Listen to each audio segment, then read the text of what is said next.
Taklaa'ummaa kantiibaa magaalaa Finfinnee ta'uun guyyaa irraa muudamaniiru. Biiroo Geejjiba Oromiyaa hoogganaa kan turan Injiinar Taklaan yaa'ii ariifachiisaa mana marii magaalaa Finfinnee lammaffaa bara hojii shanaffaatiin kantiibaa magaalaa Finfinnee ta'uun muudamaniiru. Injiinar Taklaa'ummaa miseensa mana marichaa waan hin tahiniif hanga filannoon gaggeeffamutti itti aanaa kantiibaa ta'uun hojii kantiibaa hojjetu jedhameera. Adde Dagmaawit Mogosii fi Dr. Salamoon Kidaanee itti aanaa kantiibaa ta'anii akka hojjetan muudamuun irbuu seenaniiru. Adde Dagmaawit Mogosii fi Dr. Salamoon Kidaanee itti aanaa kantiibaa ta'anii akka hojjetan muudamuun irbuu seenaniiru. Injiinar Taklaan nama aantummaa saba isaanii qaban waan ta'aniif kantiibaa magaalaa Finfinnee ta'anii muudamuun isaanii uummata Oromootiif bu'aa qabeessa jechuun yaaddoon garagaraa hawaasa keessaa dhagahamaa jira.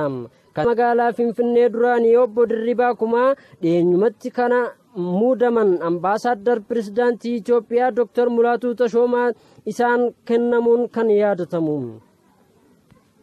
Toonni waajjira odeeffannoo fi nageenya tikaa biyyoolessaa miseensummaa dhaaba siyaasaa keessaa bahuu qabu jedhan yookaan ammoo waajjiricha gadhiisanii deemuu qabu jechuun hoogganaan waajjiricha kanaa Jeneraal Ahadam Muhammad dubbataniiru. Waajjirri kun siyaasaa irraa walabatee aantummaa uummataatiif kan dhaabbate gochuuf riiformiin hojjetamaa jiraachuu dubbataniiru. Dhaabichi siyaasaa irraa bilisa gochuun alattis lammiileen Itoophiyaa hundi kan keessatti hojjetanii fi itti hirmaatan ni taasisna jedhaniiru. Jeneraal Adam kan ibsan waltajjii guyyoota 3 turuu fi hooggantoota waajjirichaa haaraan wal baruu fi hojiilee riiformii irratti sagantaan magaalaa Finfinneetti qophaa'e irratti akka ta'e gabaafameera. Waajjirri tika biyyoolessaa kun waggoota 27f qondaalota TPLF qofaan dhuunfatamee kan ture yoo ta'u komiin jabaan hawaasa biyyattiitiin irra deddeebi'amaa itti dhiyaataa turuun obsaniiru.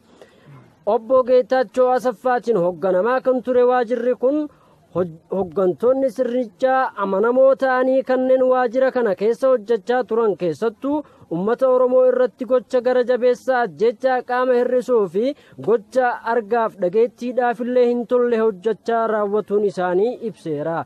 Jeneraal Adam Muhammad hooggantoota dhiyeenyaa kan muummicha ministeera Dr. Abiyyi Ahmadiin muudame ta'us